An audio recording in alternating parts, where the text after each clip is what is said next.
Today जी के programme में आपका स्वागत है। शुरुआत करते हैं अभ्यास प्रश्न से। निम्न में से किस राज्य या केंद्र शासित प्रदेश में अपनी तरह का देश का पहला प्लाज्मा बैंक स्थापित किया जा रहा है? ऑप्शंस हैं मध्य प्रदेश, उत्तर प्रदेश, दिल्ली या लद्दाख। दिल्ली सरकार कोविड-19 के रोगियों के इलाज के लिए देश में अपनी तरह का पहला प्लाज्मा बैंक स्थापित कर रही है। यह प्लाज्मा बैंक दिल्ली सरकार द्वारा संचालित institute of liver and biliary sciences में स्थापित किया जाएगा। सरकार ऐसे लोगों को प्लाज्मा डोनेट करने के लिए प्रोत्साहित करेगी जो कोविड-19 से पीड़ित होने के बाद स्वस्थ हो गए हैं। इसके अलावा प्लाज्मा डोनेशन से संबंधित प्रश्नों के लिए एक हेल्पलाइन भी शुरू की जाएगी। इस तरह इसका सही उत्तर है ऑप्शन सी, दिल्ली। आप में से अधिकतर लोगों ने इसका सही उत्तर कमेंट बॉक्स में दिया है। हमारे वीडियो अंग्रेजी में देखने के लिए फॉलो करें हमारा ही दूसरा यूट्यूब चैनल दृष्टि IAS इंग्लिश। बात करते हैं आज के पहले सवाल की। भारत के किस संस्थान ने प्रोग्रामिंग और डेटा साइंस में विश्व का पहला ऑनलाइन BSc डिग्री कोर्स शुरू किया है? ऑप्शंस है जवाहरलाल नेहरू विश्वविद्यालय, IIT दिल्ली, IIT मद्रास या IIT हैदराबाद। IIT मद्रास ने प्रोग्रामिंग और डेटा साइंस में विश्व का पहला ऑनलाइन BSc डिग्री कोर्स शुरू किया है। इस पाठ्यक्रम में वे लोग शामिल हो सकते हैं जो कक्षा 10 के स्तर पर अंग्रेजी और गणित के साथ कक्षा 12 पास कर चुके हैं और किसी भी परिसर में स्नातक पाठ्यक्रम में नामांकित है। इसके अलावा स्नातक और काम करने वाले पेशेवर भी इस कार्यक्रम का हिस्सा बन सकते हैं। IIT मद्रास के अनुसार डेटा साइंस सबसे तेजी से बढ़ते क्षेत्रों में से एक है, जो एक अनुमान के मुताबिक 2026 तक 11.5 मिलियन नौकरियां दे सकता है। विश्व आर्थिक मंच यानी WEF ने भी अनुमान लगाया है कि 2022 तक डेटा एनालिस्ट और डेटा साइंटिस्ट दुनिया में नंबर 1 उभरती हुई नौकरियां होंगी। इसलिए इस प्रश्न का सही उत्तर है option C, IIT Madras. Question number 2, Bharat में राष्ट्रीय चिकित्सक दिवस निम्न में से किसकी याद में मनाया जाता है? ऑप्शंस हैं अशोक राजगोपाल, विधान चंद्र रॉय, आनंदी गोपाल जोशी या सुशोभन बनर्जी। भारत में 1 जुलाई को राष्ट्रीय चिकित्सक दिवस मनाया जाता है। यह दिवस डॉक्टर विधान चंद्र रॉय की स्मृति में मनाया जाता है, जिन्होंने एक प्रसिद्ध चिकित्सक, स्वतंत्रता सेनानी, शिक्षाविद और राजनीतिज्ञ के रूप में कार्य किया। डॉक्टर रॉय का जन्म 1 जुलाई 1882 को हुआ था। वे 1925 में राजनीति में शामिल हुए और पश्चिम बंगाल के दूसरे मुख्यमंत्री 1948 से 62 के रूप में कार्य किया। डॉक्टर विधान चंद्र रॉय को महात्मा गांधी के निजी चिकित्सकों में से एक और अच्छे दोस्त के रूप में जाना जाता था। पूर्व प्रधानमंत्री जवाहरलाल नेहरू के चिकित्सा परामर्शदाता भी रहे। डॉक्टर रॉय को 1961 में भारत रत्न से सम्मानित किया गया। 1 जुलाई 1962 को उनके 80वें जन्म दिवस पर ही उनकी मृत्यु हुई थी। इस तरह इसका सही उत्तर है option B, Bidhan Chandra Roy. Question number 3, Bharat के AI सक्षम MyGov कोरोना हेल्प डेस्क ने भारत ही में आयोजित COGEX 2020 में 2 पुरस्कार प्राप्त किए हैं। इसका आयोजन प्रतिवर्ष कहाँ किया जाता है? ऑप्शंस हैं पेरिस, न्यूयॉर्क, लंदन, नई दिल्ली। भारत के AI सक्षम MyGov कोरोना हेल्प डेस्क ने हाल ही में आयोजित COGEX 2020 में best innovation for covid society और पीपल्स चॉइस कोविड-19 ओवरऑल विनर श्रेणियों के अंतर्गत 2 पुरस्कार प्राप्त किए हैं। ये पुरस्कार MyGov के तकनीकी पार्टनर जियोहैप्टिक टेक्नोलॉजीज ने जीते हैं। COGEX 2020 एक प्रतिष्ठित ग्लोबल लीडरशिप समिट और AI एवं उभरती हुई तकनीकों का फेस्टिवल है जो प्रतिवर्ष लंदन में आयोजित किया जाता है, जबकि MyGov एक नागरिक जुड़ाव मंच है जो सरकार एवं नागरिकों के बीच 2 तरफा संचार की सुविधा देता है और भारत में सहभागी शासन की सुविधा प्रदान करता है। इस तरह क्वेश्चन नंबर 3 का सही आंसर है option C, London. Question number 4, एक रिपोर्ट के अनुसार ऑस्ट्रेलिया के न्यू साउथ वेल्स में पाए जाने वाले कोआला 2050 तक विलुप्त हो सकते हैं। कोआला IUCN की रेड लिस्ट में किस कैटेगरी में है? ऑप्शंस हैं नियर थ्रेटेंड, वल्नरेबल, एंडेंजर्ड या क्रिटिकली इंडेंजर्ड। ऑस्ट्रेलिया में एक संसदीय जांच रिपोर्ट में कहा गया है कि वर्ष 2050 तक कोआला न्यू साउथ वेल्स में विलुप्त हो सकता है। इसके लिए सरकार द्वारा तुरंत कोआला के निवास स्थान की रक्षा करने के लिए हस्तक्षेप करने की सिफारिश की गई है। इस रिपोर्ट में पशुओं की तत्काल गणना करने, शहरी विकास की योजना में पशुओं की सुरक्षा को प्राथमिकता देने और पशुओं के लिए संरक्षण निधि बढ़ाने सहित कुल 42 सिफारिशें की गई हैं। गौरतलब है कि कोआला IUCN की रेड लिस्ट में वल्नरेबल कैटेगरी में शामिल हैं।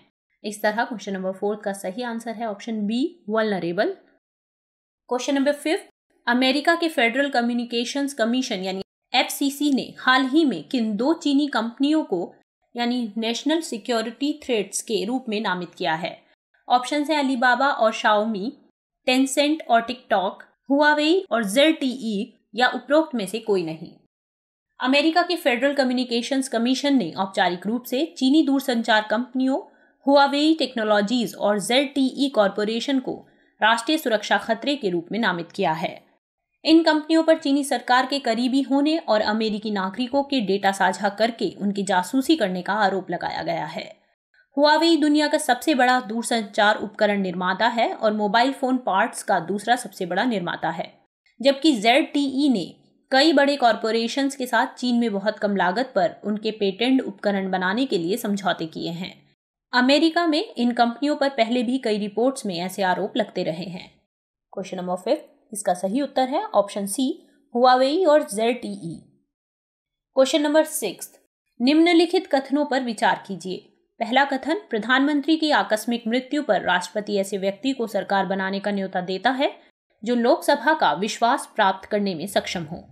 दूसरा कथन, यदि कोई प्रधानमंत्री लोकसभा का विश्वास खो दे तथा अविश्वास मत या विश्वास मत का सामना करने की बजाय राष्ट्रपति को लोकसभा विघटित करने की सलाह दे तो भी राष्ट्रपति को अपने विवेक से ही निर्णय करना होता है। उपरोक्त में से कौन सा या कौन से कथन सही है या हैं? ऑप्शंस हैं केवल एक, केवल दो, एक और दो दोनों, या ना तो एक और ना ही दो। ऐसी कई स्थितियां हैं जिनमें राष्ट्रपति को अपने विवेक से ही निर्णय करना होता है। ऐसी कुछ स्थितियां निम्न हैं। यदि लोकसभा के चुनाव परिणामों में किसी एक दल या चुनाव पूर्व गठबंधन को स्पष्ट बहुमत प्राप्त नहीं होता है तो राष्ट्रपति को अपने विवेक से यह निश्चय लेना होता है कि स्थिर व स्वच्छ सरकार देने की दृष्टि से किसका दावा मजबूत है। प्रधानमंत्री के आकस्मिक मृत्यु होने की स्थिति में राष्ट्रपति ऐसे व्यक्ति को सरकार बनाने का न्योता देता है जो उसकी राय में लोकसभा का विश्वास प्राप्त करने में सक्षम हो। यदि कोई प्रधानमंत्री लोकसभा का विश्वास खो दे तथा अविश्वास मत या विश्वास मत का सामना करने की बजाय राष्ट्रपति को लोकसभा विघटित करने की सलाह दे तो भी राष्ट्रपति को अपने विवेक से ही निर्णय करना होता है। इस तरह क्वेश्चन नंबर 6 इसका सही उत्तर है ऑप्शन सी, एक और दो दोनों। क्वेश्चन नंबर 7, निम्नलिखित कथनों पर विचार कीजिए। पहला कथन, 46वें संविधान संशोधन के बाद राष्ट्रपति को यह शक्ति दी गई है कि वह मंत्रिपरिषद की किसी अनुचित सिफारिश को पुनर्विचार के लिए लौटा सकता है। दूसरा कथन, यदि लोकसभा का विघटन हो गया हो तथा नई लोकसभा का गठन न हुआ हो तो पुरानी मंत्रिपरिषद ही राष्ट्रपति को सलाह देती है। उपरोक्त में से कौन सा या कौन से कथन सही है या हैं? ऑप्शंस हैं केवल एक, केवल दो, एक और दो दोनों, ना तो एक और ना ही दो। अनुच्छेद 74(1) में 44वें संविधान संशोधन के बाद राष्ट्रपति को यह शक्ति प्राप्त है कि वह मंत्रिपरिषद की किसी अनुचित सिफारिश को पुनर्विचार के लिए लौटा सके। यदि लोकसभा का विघटन हो गया हो तो वो पुरानी मंत्रिपरिषद नई मंत्रिपरिषद के गठन तक राष्ट्रपति को सलाह देती है।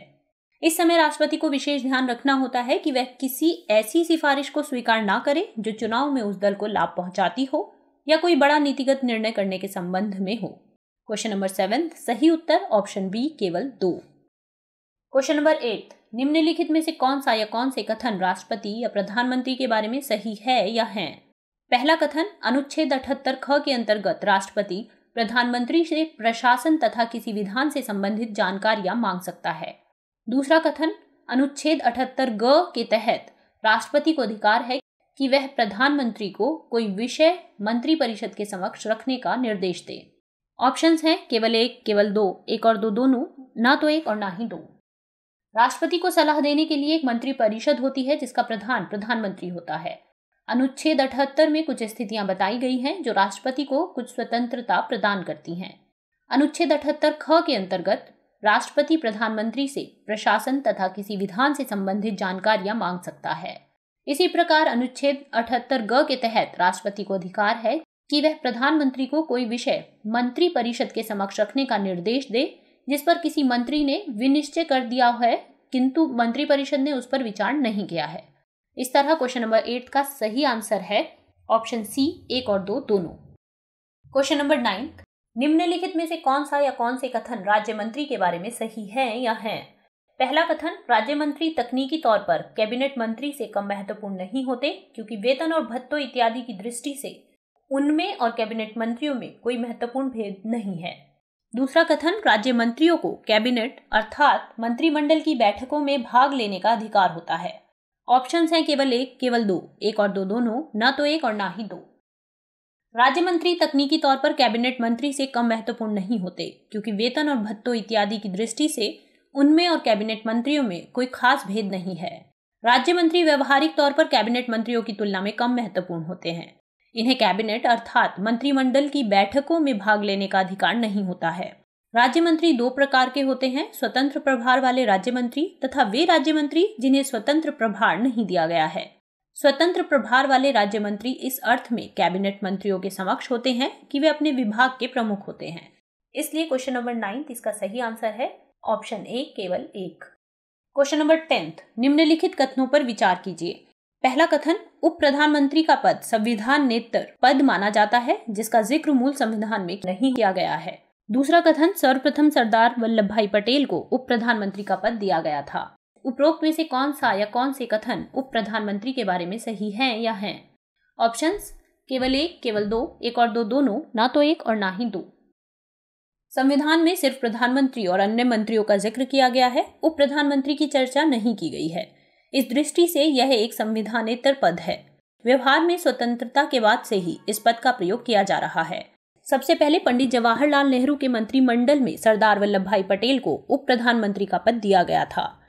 वे 1947 से 1950 तक उप प्रधानमंत्री रहे। उनकी मृत्यु के बाद 1967 तक यह पद किसी को नहीं दिया गया। 1967 के बाद से पुनः यह पद दिए जाने की परंपरा शुरू हुई जो गठबंधन सरकारों के दौर में विशेष रूप से उभरती हुई दिखी। इसलिए इस प्रश्न का सही उत्तर है ऑप्शन सी, एक और दो दोनों। बात करते हैं आज के अभ्यास प्रश्न की। भारतीय राष्ट्रीय विज्ञान अकादमी यानी INSA और विज्ञान और इंजीनियरिंग अनुसंधान बोर्ड यानी SERB एक फोटो या पेंटिंग और 1 मिनट की फिल्म प्रतियोगिता का आयोजन कर रहे हैं। इस प्रतियोगिता की थीम क्या है? ऑप्शंस हैं science and corona virus, science through my eyes, science and pandemic, science for good future. आप अपना आंसर कमेंट बॉक्स में करना ना भूलें। अगले सेशन में कुछ नए सवाल और इस सवाल के जवाब के साथ हम फिर से हाजिर होंगे। तब तक के लिए नमस्कार।